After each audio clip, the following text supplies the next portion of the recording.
Hi guys, welcome back to my channel. So I went to the library recently and I just want to do a quick book haul and show you what I got at the library.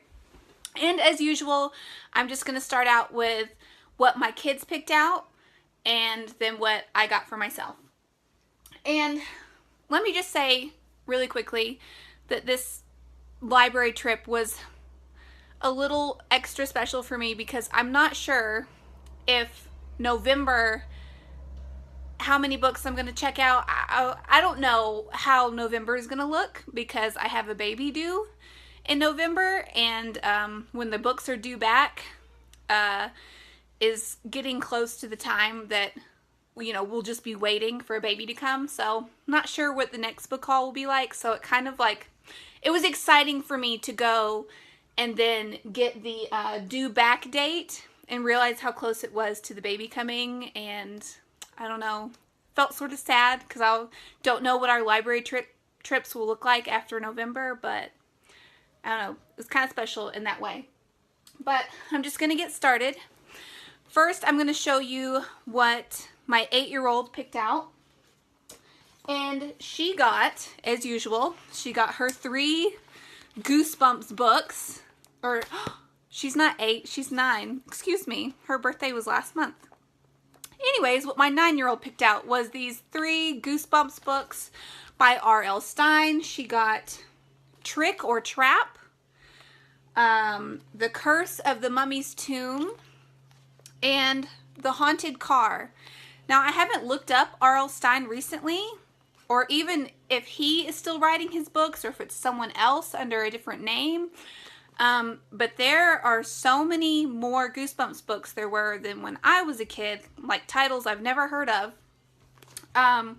So he must still be writing, like, very prolifically, because there are so many, and so many new ones. But of course she loves these, and she runs straight for Goosebumps and picks out those books. And that's just what she really enjoys reading right now. Now, I actually picked these 2 books out for her in addition to the Goosebumps because I knew that she would go through them quickly. So because we are studying Ancient Egypt right now, I picked a Magic Treehouse book out for her. Mummies and Pyramids, which is by Will Osborne and Mary Pope Osborne. If you're familiar at all with the Magic Treehouse books, these are good little books, and I don't read them, but it'll be something light that she can read, and I think they're really good for learning, especially about history, and they make it an adventure and stuff. So I got this for her to pick up. And then I also got her this. Can you even see that? The lighting is so crazy right now. It says Double Dare to be Scared by Robert D. Sansucci or Suki. I'm not sure. And another 13 Chilling Tales. So this was just a book of scary stories. Look at that cover. It just looked creepy. Like she might like it. But she actually has started reading these and says that they're boring. So they might be a little slower than I guess Goosebumps or something. I don't know. She likes scary stories. I'm trying to get her things that she'll still be interested in as far as staying in that sort of scary kids horror genre. But maybe, just trying new things other than Goosebumps. If Goosebumps is all she wants to read, that's fine. But I want her to try, some other authors as well, if she will. And she has sort of picked this up a couple times, but the girl just loves her Goosebumps. Now, for my 6-year-old, she wanted a pony book specifically, so we went looking and we found Misty's Twilight by Marguerite Henry. And there's like several of these Misty type books about these ponies of the Chincoteague Island. I don't know if that's the right way to pronounce it, but I remember reading these books when I was little or younger, about Misty of the Chincoteague. And so we just picked this out. These are just classic little horse and pony type books, and there's some pictures, but this is what my 6-year-old wanted. Then she also picked out, this is The Sunflower by Lola M. Schaefer. And I don't even know really what this is about. She just picked it out. It's about sunflowers. Looks like they're birds. Maybe the kind of birds that like to eat sunflowers. So she got that.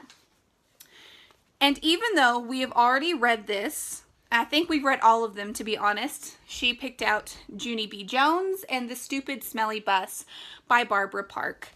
And if you have never picked up a Junie B. Jones book and you're a mom or a parent or a teacher or a grandparent, or you just read to small children, look into these books because they are hilarious. Both me and my husband crack up when we're reading these, and the way Junie talks, like, I personally think that it's brilliantly written as far as the verbal parts of these books and the way the characters speak.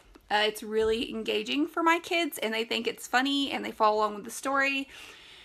And my 9-year-old went through the Junie B. Jones period of loving these books, and now my 6-year-old is in it, and these are books I actually don't mind reading just because I smile and crack up when I'm reading from Junie's perspective. They're just so funny to me. I like them.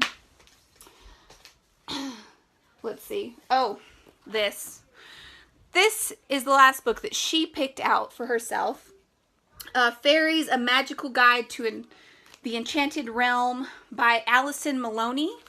This is the second time we've checked out this book. If you have a kid that loves fairies, look into buying this book or checking it out. We might have to buy this. She adores this book, so we're reading it for the second time. And it has information about all the different kind of fairies in the world. It's really descriptive. It has these little pop-up like information stuff. It's just packed full of information. Water fairies, fairy homes, famous fairies like Titania and Oberon and Puck, right? Are those are all fairies? Titania is. The Blue Fairy, the Christmas Fairy, Thumbelina, the Snow Queen. It also has goblins. I mean, it's just packed full of fairy information.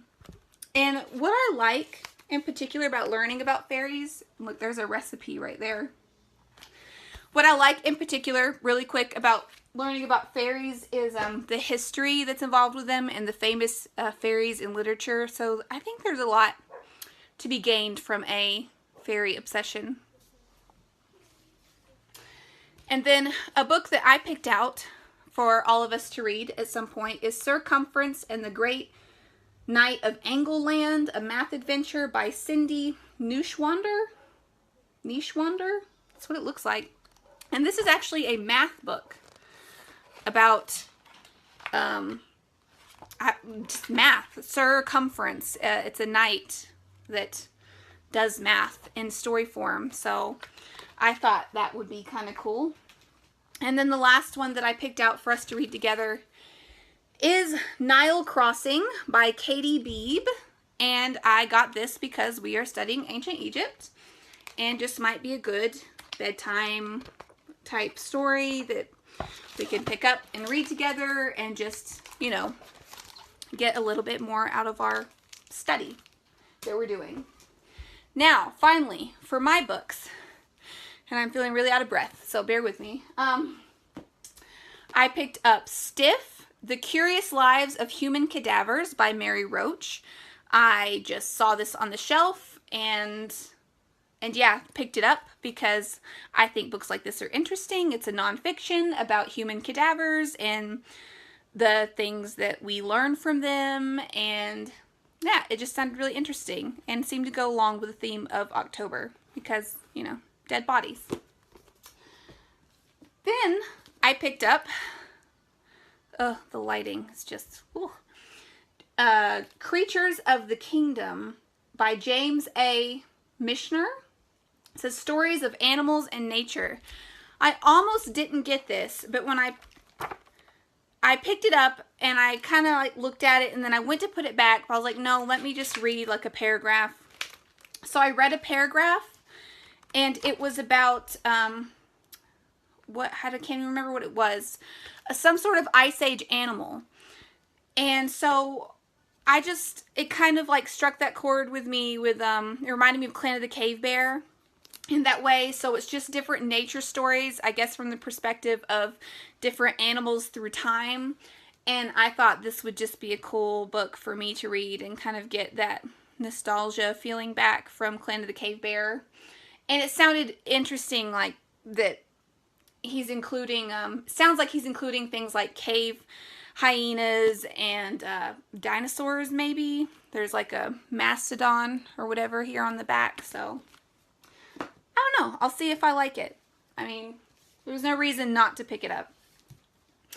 The next book that I got was what was that? A Dance with the Devil by Barbara Bentley, a true story of marriage to a psychopath. And this was in the true crime section. And personally, every once in a while, I enjoy reading a true crime. And I've actually been watching a lot of true crime on TV or on Netflix and stuff like that. And just every once in a while, I just get really into some true crime stuff. And I want to learn about serial killers and stuff like that. And again, it seems to go along with the October theme. Alright, another one I got was The Queen of the Tearling by Erica Johansson. And I know close to nothing about this, except it sounds medievally and like about royalty and a kingdom. And the only reason I got it is because I saw it and I have seen it on BookTube several times and some people really like it. And so I wanted to give it a chance. And hopefully I can get it read because it's kind of thick. And I picked out, you know, I was a little ambitious with my choices this month. So we'll see if I can get to it. And then the last one that I got was Beneath the Shadows by Sarah Foster. It says a haunting tale that will leave you breathless. So that little thing at the bottom, again, it just intrigued me, and I think we're all feeling the kind of spooky mood of October. So, and the cover just looked mysterious and kind of scary. So I'm hoping it's some sort of scary, thriller type. It says, in this thrilling gothic suspense debut in the tradition of Rosamund Lupton and blah, blah, blah, a young mother searches Yorkshire's windswept moors for the truth behind her husband's mysterious disappearance. So, a gothic thriller about some woman's missing husband. So, hopefully that'll give me some chills and thrills and whatever that I'm kind of, you know, searching for, it being October and everything. But those are the books that we got. Again, I somehow always manage to make my videos way longer than intended. I thought this would be really quick, and it never is, and I apologize if that annoys anyone, and I am so grateful to the people who watch patiently. You guys must not mind me, like, maybe talking more than necessary about a particular book, or, you know, just rambling on and on like I'm doing right now. So, with that said, I hope you guys enjoyed watching this library book haul, and I hope you all have a great day, and I will see you all again soon.